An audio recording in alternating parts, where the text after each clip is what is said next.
Director Neil Marshall has not been able to catch a break in recent memory. Sure, he was nominated for an Emmy for his work on Game of Thrones and has directed several television episodes with a filmic quality that's very difficult to obtain on television's notoriously tight budget constraints, but after finding early acclaim in his debut indie B-movie Dog Soldiers and following it up with what is considered by many as one of the scariest horror movies of the 21st century, his next two films just did not generate the same cult status. It took him nearly 10 years to ever direct another feature film, which ended up being Hellboy, but frankly, the less said about that, the better.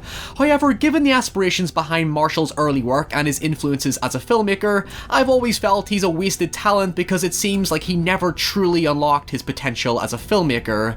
So until the day A24 gives him the green light to go back to his roots, I want to call attention to his most acclaimed work and explore just how inventive and mature he was when it came to delivering on a genuinely harrowing horror experience.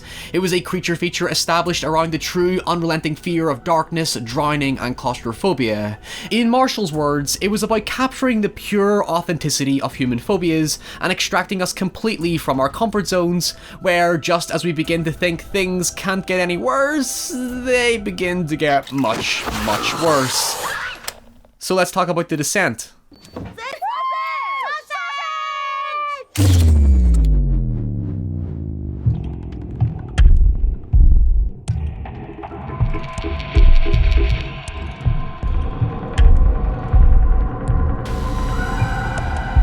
The Descent is a pretty simple film, and thank God for that, because it just gets right to the point in terms of throwing you into a spelunking expedition where a group of longtime friends get lost within deep, dark, undiscovered caves and try to find their way out while dealing with the usual dangers of tight, entrapping tunnels, deep holes that lead to nothingness or compound fractures, and oh yeah, just a casual clan of cave-dwelling monsters that want to eat them.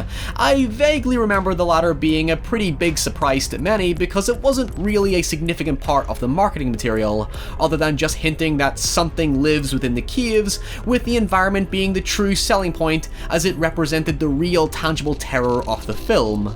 Granted, it's a bit of a required taste to really engage with most of the film, because if you're Mr. Billy Big Balls and have absolutely no issues with darkness, drowning, or claustrophobia, then there isn't all that much here for you.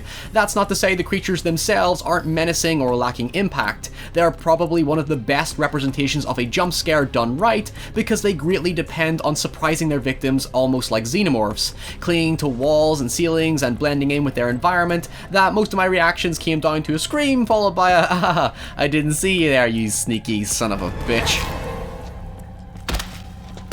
What makes The Descent stand out amongst many other claustrophobic cave-dwelling horror movies is that Marshall puts all his efforts first and foremost into accentuating the horror of such a conventional environment, using cinematography that sometimes feels like found footage that predates the GoPro craze, but without ever committing to said gimmick, because the film works at its very best when you have absolutely zero idea where they are, where they're going, or, as the voyeuristic camera work shows, what might actually be watching them.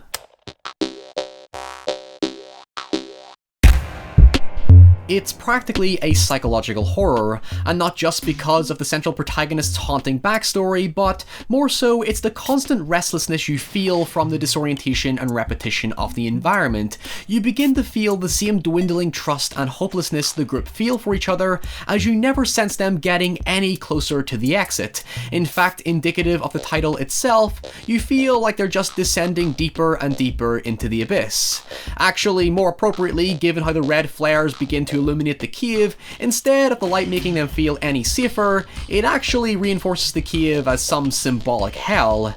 Any instance of daylight is a literal breath of fresh air because it's the only indication of safety given to the characters.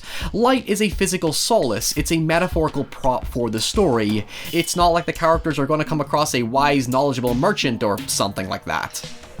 By the end of it, what truly solidifies the authenticity and impeccable nature of the filmmaking is that it convinces you that yes, there could be cavemen living out there that we've never discovered, just like all those unmarked islands inhabited by primitive tribes, or like those troglodytes in Bone Tomahawk. All I'll say is, you'll never find me exploring a f***ing cave. Anyway, going back to the psychological horror of the film, when we generally consider the term, we think of random visuals and provocative stimuli that make you question the characters and their circumstances. And yeah, that does play a substantial role in the final act of the film, but it plays more so into the broader conflict of the story. As a bottle film, it simplifies the situation to typical genre survival antics, yet before this we get a rich understanding of the relationship between the main characters. There is no denying that much of their dynamic and interactions with each other carry most of the emotional resonance of the experience. It's very nuanced in how Marshall delivers the tensions amongst the group before the stress of their circumstances pushes things over the edge. The plight of the drama falls onto our central protagonist Sarah, whose husband and daughter are viciously killed in a sudden road accident that leads her to wanting to find comfort and support for her grief through her friends' annual adventures. It doesn't need to bluntly tell us that the main friendship between Sarah, Juno and Beth has become strained over time due to Sarah wanting to seemingly grow up and settle down with her family, while Juno wants to hold on to her youth as long as possible, despite their lives gradually drifting apart. It's actually the same dynamic used in The World's End, and while that's explored to a much more in-depth, painful, relatable extent in that film, The Descent consolidates the relationship symbolically through its horror. The most shocking and emotionally destructive part of the film isn't the creatures or the cave, it's seeing Sarah's life being instantly stripped away from her. And the story is not as simple as her friends trying to make her feel better. The trip is characterized by a sense of bitterness and resentment because they sense their youthful times coming to an end. In reality, people just drift apart. One minute they're there, the next minute they're not. And The Descent gets across an agonizing truth about growing up. It's not a soppy coming-of-age schoolyard melodrama. As you get older and life gets in the way, things just start to vanish. It's usually more mundane than fiction will have you believe. Of course, that's not to say dramatic life-changing events don't happen, they do, and I'm sure we can all agree with that, but The Descent has a realistic way of showing you how much internal struggle and tension exists without the characters ever having to say anything. It's all conveyed through expression and camera work. The conflict is already there, things start uneasy and only escalate further. What are you so afraid of? You can move! Sarah, listen, the worst thing that could have happened to you has already happened, okay? And you're still here. This is just a poxy cave, and there's nothing left to be afraid of, I promise. There is a metaphor to the cave-dwelling drama of the film. It shows us how lost Sarah is in life, how the direction she once had has been consumed by a void of darkness, a darkness she's clearly running from. When the creatures attack, it's like Sarah embraces her demons. She tries to eradicate the very things that are holding her back in life. I won't directly agree with the theory that the creatures are just a figment of her imagination and she actually killed all her friends, etc., because the ending is more hopeful when you consider the terms of the final moments.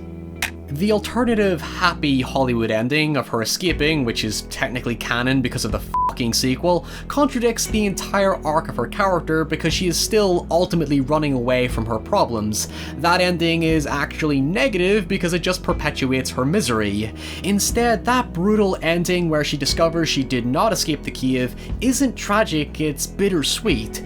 She finds solace in the light of her memories of her daughter. She has nothing to lose nor anything left to fight for. She finds her coping mechanism to overcome her grief. And The Descent ends with a poignancy that is rarely seen in horror movies. It's unresolved for the audience, sure, but for Sarah, she seems content, and I guess that's what we truly want for her in the end. She's somewhat made peace with the darkness she's running from. Okay, so sorry to ruin the moment, but some folks will ask about the sequel. As far as I'm concerned, it didn't happen. I refuse to accept its existence. It's a what if and nothing more. It deserves zero f***ing credit for its existence, and I'd much rather stick my head in the badger hole outside my f***ing house. What I'm trying to say is it's shit. Maybe just go watch The Cave instead. It was produced several months before The Descent and actually has remarkably similar setup and holds up much better as a sequel if you want to believe it. Well, Well, that was a lot to unpack. Thank you so much for watching, and thank you so much for sticking to the end of this video to say hi before you go. Let me know your thoughts on The Descent in the comments below, and if you are a Neil Marshall fan, let me know your favourite film from him as well.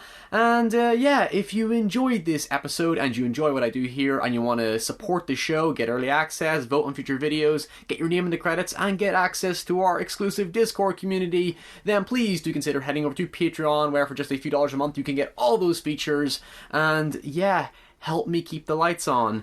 And until next time, follow me on Twitter and Instagram, stay very safe, and I'll see you all very soon. Don't go down into any caves that are undiscovered, unless you know what you're doing. Bye!